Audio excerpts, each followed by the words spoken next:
Hello mga kapatid, magandang gabi at sana sa mabuting kalagayan po kayo. So, quick live lang po tayo sa sa ating additional catechism ngayon. No? So, wala muna tayong sharing of testimony mga kapatid. Close po yung buong linggo, close po tayo. Buong linggo sa Holy Week, wala po tayong office wala pong open yung office natin sa center.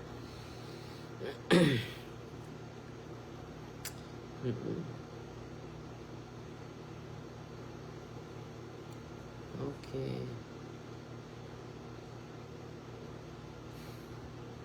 So, magdasal muna tayo ng Angelus, mga kapatid.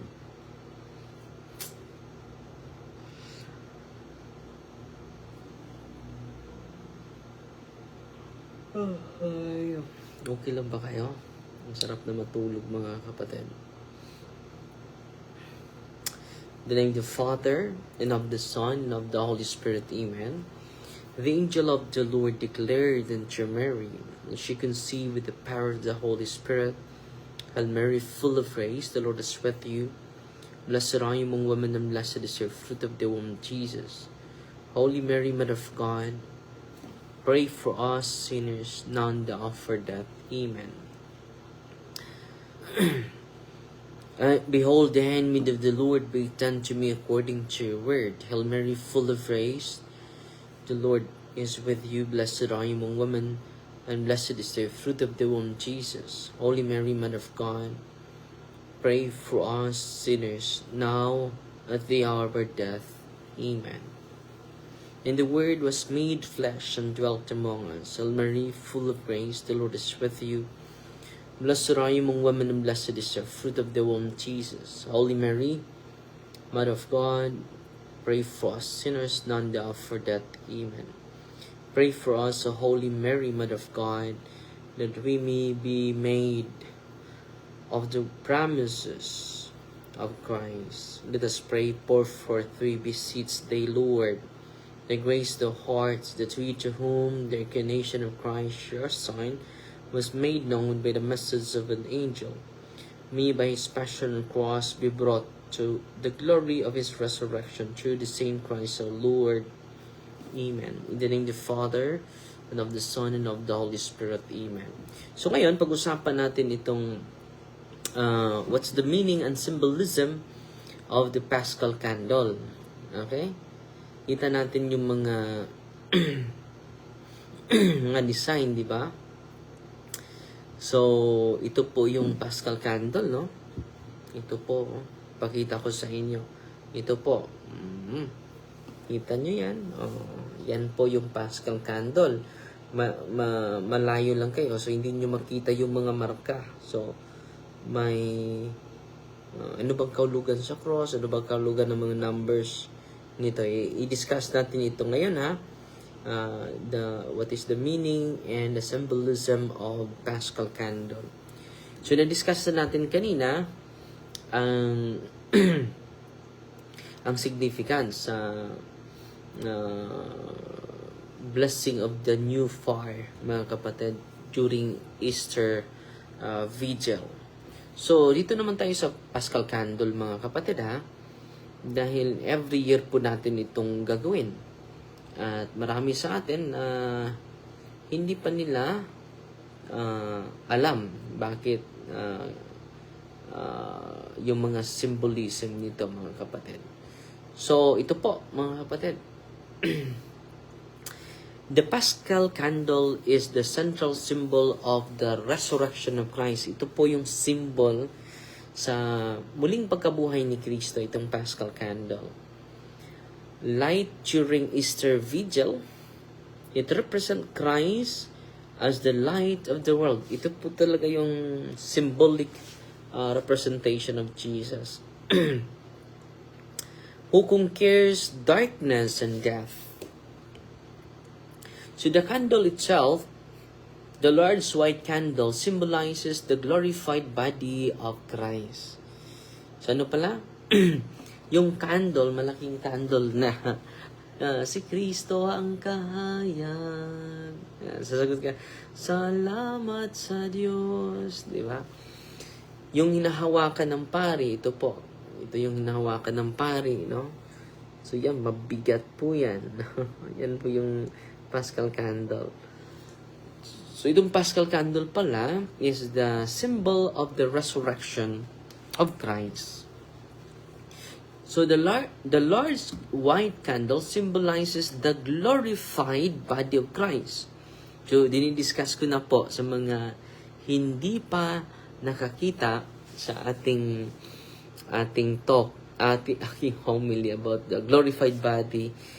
Ano ninyo yung supernatural qualities of the glorified body. Very inspiring po. Okay. The large white candle symbolizes the glorified body of Christ. Its light signifies, anong signify nito? Victory over sin. Toto pa yung Padre, sarap ng tulog sa pakikinig ng Mass sa Vatican, si Ireneo Perry. No? At si Sister Karen, kumusta ka na, Sister Karen? Si Ing Rigibo. Si Joy Hazul Canulas. Happy Easter, Father. And then may send din natin si Sister Gladys Santilan Pinili. 50 stars. Si George Johnson. 100 stars. Salamat po. So, patuloy tayo mga kapatid. So, ano ba yung sinisignify nito? Victory over sin, triumph over death, the new life of the resurrection. So, yan po yung kahulugan, mga kapatid, sa Paschal Candle. Representing the new life of the resurrection. Balik sa San Isidro, Father. Oy, Jerica Abordo. Dapat mo diha? Wala pa mamanguli. The light shines in the darkness, and the darkness has not overcome it. John chapter 1 verse 5. So, ang ganda nitong pagkasabi, mga kapatid. The light shines in the darkness, and the darkness has not overcome it. Hindi po makatalo po yung yung kadiliman kaysa liwanag po. John chapter 1 verse 5. Wow. No? So, anong kahulugan ng cross? Okay? The cross, marked on the candle, is a cross reminding us that the resurrection cannot be separated from the cross. Di ba? Kung meron kang mga pagsubok sa buhay, no, huwag kang mawalan ng pag-asa. No? Kung merong sorrowful mystery, may joyful mystery, mga kapatid. Amen? So, the resurrection cannot be separated from the cross. Christ's victory came through His sacrifice. The cross is now a sign of glory, not defeat. So, yan po ang ilagay natin sa isipan natin, mga kapatid. No Christ without cross, and no cross without Christ. So, this coming Thursday po, may blessing tayo. Wala po ngayon. At sa Sunday po. So, hello, Father, watching from Kuwait, si Gretz Chin. So, yan po yung kahulugan ng cross, no? Yung resurrection, yung glorified body niya, yung cross ay cannot be separated from the resurrection of Jesus. Ito po, di ba ito po, A and, ito po. Itong A, letter A, and ito, omega po yan. Alpha and omega. Ano ba yung kahulugan ng alpha and omega? Alpha is the beginning of the Greek alphabet. So, yun po yung beginning sa Greek alphabet, alpha. Omega is the end of the alphabet of Greek. Meaning, ano bang kahulugan nito? Christ is the alpha and the omega. Meaning, Christ is the beginning and the end. So, nung kahulugan nito, Christ is the beginning and the end. No? Wala nang iba. Wala na pong Felix Manalo. Hindi na po pwede yun. Di ba? Mababasa natin yan sa Revelation chapter 22 verse 13. Okay. Christ is the Lord of all time and history. Ang kahulugan po niyan, He is the Lord of all the time and all the history. Dito, yung year. So, pinakita ko yung year, di ba? Ito po. Yung 2016 po yan. Pero ngayon, 2026 na po tayo. 2026. May 20 sa taas, may 16 sa ibaba. Yan ay 2016.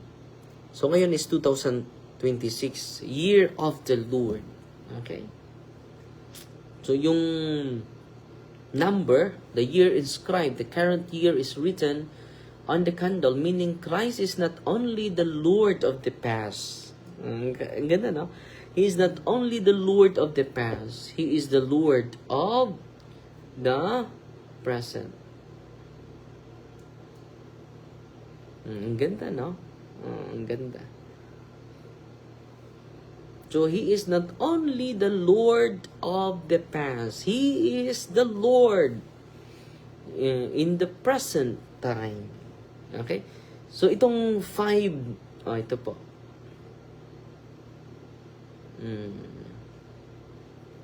Ito po, may mga, ito, nakita niyo ito, yung itutusok. Yang itutusok ta yan, anong kahulugan dyan? The 5 grains of incense. So, may 5 grains of incense. Placed in the form of the cross. So, nandyan sa 1, 2, 3, 4, 5. 1, 2, 3, 4, 5. 1, 2, 3, 4, 5. So, 1, 2, 3, 4, 5. 5 po. Anong kahulugan nito? Representing the 5 major wounds of Christ. Hands, feet, and side of Jesus. They remind us the reason Christ still bears His wounds, now glorified. The 5 wounds of Christ. No? Yung 5 grains of incense. Wow. No? So ngayon, the flame represent the living presence of Christ. Yung apoy, mga kapatid, it is very symbolic, the living presence of Christ, the light that spread to all believers. Yun po ang nagbigay liwanag sa madilim natin na buhay. The faithful light, their candles from it, showing the lights, Christ's light is shared, not diminished. Ang ganda, no? So, the liturgical use, the Paschal candle is used in key moments. Easter season, beside the altar. The baptism, new life in Christ. So that kapag nandyan pa yan, kung may binyag, nandyan yan. Funeral, hope in resurrection. Yan po ang meaning, mga kapatid. No? Christ accompanies us from birth to eternal life. Yan po yung kahulugan, mga kapatid. Christ died and rose again. Christ is the light of the world. Christ is the Lord of all the time. Christ shares His life with us. Now, Paschal candle is not just a symbol in the world, in the church. It is a call for us to become light in the world. Receive the light of Christ, mga kapatid. Okay? So, yun po yung catechism natin, si Payang Batilan, no? 50 stars. Sleepy na ka, Father. So, mag-andam na po tayo. Mag-prepare po tayo sa, sa ating misa bukas dahil fiesta po ni Saint Vincent Ferrer. So, sana po may natutunan kayo sa live natin ngayon. So, Fighting Maria, tatak safety with a humble heart. In the name of the Father, and of the Son, and of the Holy Spirit. Amen. Our Father, who art in heaven, hallowed be the name. The kingdom come, the will be done on earth as it is in heaven. Give us this day daily bread, and forgive us our trespasses, as we forgive those who trespass against us. And lead us not into temptation, but deliver us from evil. Amen. Hail Mary, full of grace, the Lord is with you. Blessed are you among women, and blessed is the fruit of the womb, Jesus. Holy Mary, Mother of God, pray for us sinners, now and the hour of our death. Amen. Glory to the Father, to the Son, and to the Holy Spirit. It was in the beginning, is now, never shall be, world without end. Amen. Fight, Maria, the attacks of thee with a humble heart po. God bless.